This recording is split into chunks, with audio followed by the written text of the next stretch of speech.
ଅରୁଣ ଭାଇ ଆମ ପାଖକୁ ଆସିବା ପାଇଁ 100% ଇଚ୍ଛା, କିନ୍ତୁ ଆସିବ ଆମେ ଆଶା ରଖିଛୁ। ନାଇଁ ଚ୍ୟାଲେଞ୍ଜ କରିବା ତା କାମ, ସେ ଚ୍ୟାଲେଞ୍ଜ ନ କରି ତା ଚାକିରିଟା ରହିବ। ବିରୋଧ କରିବାକୁ ନଥିଲେ ଇଚ୍ଛା ନାହିଁ ଅରୁଣର ଆମକୁ ବିରୋଧ କରିବା, କିନ୍ତୁ ବାଧ୍ୟ ହେଇକି ସେ ବିରୋଧ କରୁଛୁ, କହୁଛି ମଧ୍ୟ ଭାଇ ମୋର ଇଚ୍ଛା ନାହିଁ ତଥାପି ମୁଁ ବିରୋଧ କରୁଛି।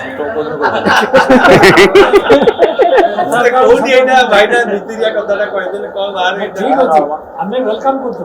ନାଇଁ ମୁଁ ଆସିବ ଆମ ପାଖରେ ଆମେ କ'ଣ ନାଇଁ କରୁ। ମୁଁ ତମକୁ କହିଥିଲି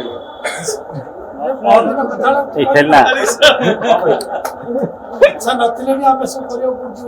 ସେଇ କଥା କହିଲି ତମଠୁ ମୁଁ ବୁଲେଟ୍ କିଣିଥିଲି। କ୍ୟାମେରା ପଶୁଛି ଇଏ ରଙ୍ଗ କରନା ବି ଆରେ କ୍ୟାମେରା ପଶି ପାରୁଛୁ ପୁରା ଯେମିତି ଦେଖିବେ ପୁରା ରଙ୍ଗ କରୁଛି ଗାଲୁଆ ଭଳିଆ ଅଛନ୍ତି। ମୋ ସାମ୍ନାରେ ଯାହା କହେ ପଛରେ ବି ସେୟା କହେ। ତମ ଆଗରେ ଗୋଟେ କଥା ପଛରେ ଆସି ଗୋଟେ କଥା କହୁଛି ନା।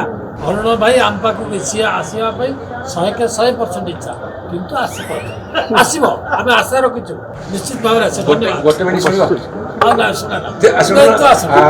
ଯେତିକି ତମର ପାଣିପାଗ ମାପିବାକୁ ବ୍ୟାରୋମିଟର କୁହାଯାଏ, ଜ୍ୱର ମାପିବାକୁ ଥର୍ମୋମିଟର କୁହାଯାଏ, ଆଉ ତମର ଭୂମିକମ୍ପ ମାପିବାକୁ ସିସ୍ମୋମିଟର କୁହାଯାଏ। ତମର ମୋ ବିଷୟରେ ଜାଣିବାକୁ କୋଉ ମିଟର ବ୍ୟବହାର କରିଥିଲ? ବୁଝିବା ପାଇଁ ମତେ କ'ଣ ମିଟର ଦରକାର?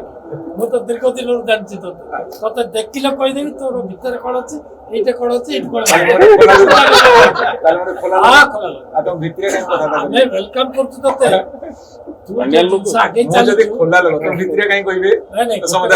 ସିଏ ଯୋଉ ଜିନିଷରେ ଆଗେଇ ଚାଲିଛି ଆମେ ତାକୁ ବ୍ଲେସିଂ ଦଉଛୁ, ସେଇ ଜିନିଷରେ ଆଗେଇ ଚାଲୁ ଆଉ ଶୀଘ୍ର ଆମ ପାଖକୁ ତୁ ଆଶୀର୍ବାଦ କରୁଛୁ।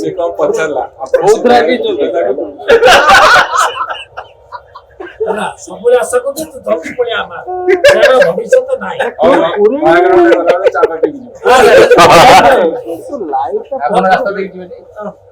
କିଛି ଅସୁବିଧା ଶୁଣ ମନେ ରଖିଥିବ,